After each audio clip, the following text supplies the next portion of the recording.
Perkenalkan, nama saya Redita Delizani Jenira, kelas Ilmu Hukum C semester 6 akan menjelaskan cara membuat surat kuasa khusus dari pihak penggugat.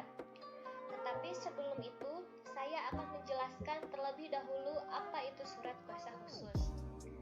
Surat kuasa khusus adalah surat kuasa yang diberikan oleh pemberi kuasa kepada penerima kuasa untuk kepentingan dan atas nama pemberi kuasa dalam hal-hal yang terbatas khusus pada apa yang tertuang di dalam surat kuasa yang berupa tindakan yang dapat menimbulkan akibat hukum.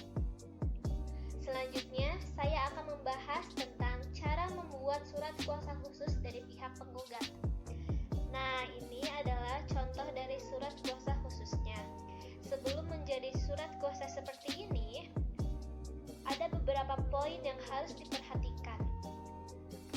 Berikut adalah poin-poinnya.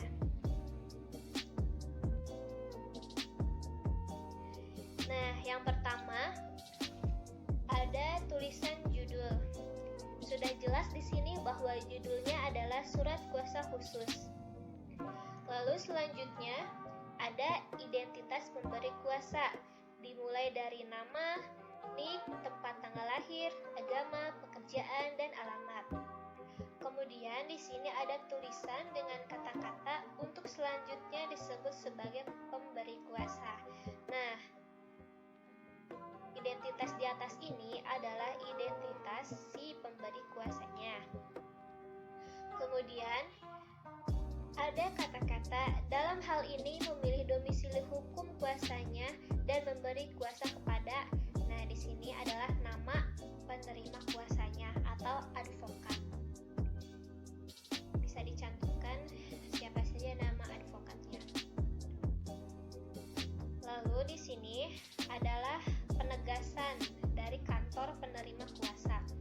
Advokat dan penasihat hukum pada kantor hukum General Law Office yang beralamat di Jalan Ahmad Yani nomor 27 Bandung. Nah, ini merupakan suatu penegasan alamat dari si penerima kuasa.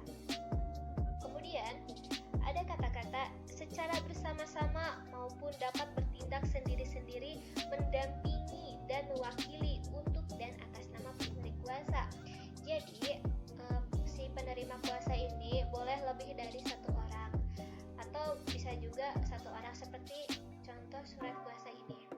Di sini penerima kuasanya satu orang. Lalu ada tulisan untuk selanjutnya disebut penerima kuasa. Ya, ini sebagai penegasan dari si penerima kuasa yang di atas ini. Kemudian di sini ada tulisan khusus.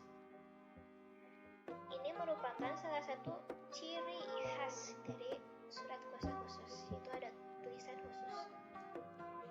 Selanjutnya ada perihal. Perihal di sini adalah untuk menegaskan tujuan pemberian kuasa. Untuk dan atas nama pemberi kuasa mewakili dan atau mendampingi kepentingan hukum sebagai penggugat. Di sini harus dicantumkan sebagai penggugat karena sudah jelas ini merupakan surat kuasa dari pihak penggugat. Dan menyebutkan dalam kasus apa? Di sini disebutkan untuk mengajukan gugatan wan prestasi di Pengadilan Negeri Bandung yang beralamat di sini. Dicantumkan sejelas-jelasnya. Lalu di sini ada kata melawan. Menegaskan siapa saja tergugat yang ada di dalam kasus ini. Di sini ada dua orang tergugat. Yang pertama ada Rinawati Oktaviani dan yang kedua ada Fajar Gustaf. Masing-masing tergugat di sini dicantumkan alamat, umur, dan lain-lain. Selanjutnya ada hak-hak dari para penerima kuasa. Dicantumkan sejelas-jelasnya. Di sini ada 5 poin. Poin 1, 2, 3, 4, 5. Lalu selanjutnya ada penutup, bagian penutup. Bagian penutupnya itu disebutkan ada hak substitusi dan hak retensi. Apa itu hak substitusi? Hak substitusi Eksekusi adalah hak yang diberikan kepada seorang pemegang kuasa dalam menangani suatu perkara untuk menunjuk pihak lain sebagai penggantinya apabila pemegang kuasa tersebut berhalangan untuk beracara di pengadilan. Sedangkan hak retensi adalah hak untuk menahan sesuatu benda sampai suatu piutang yang bertalian dengan benda itu dilunasi. Jadi hak retensi ini dimiliki antara lain oleh advokat itu sendiri. Kemudian di sini ada tempat dan tanggal pembuatan surat kuasa. Selanjutnya ada kolom untuk tanda tangan si penerima kuasa dan di sampingnya ada kolom untuk tanda tangan si pemberi kuasanya. Dan jangan lupa untuk dicantumkan materai 6.000 di sini. Itulah cara membuat surat kuasa dan poin-poin penting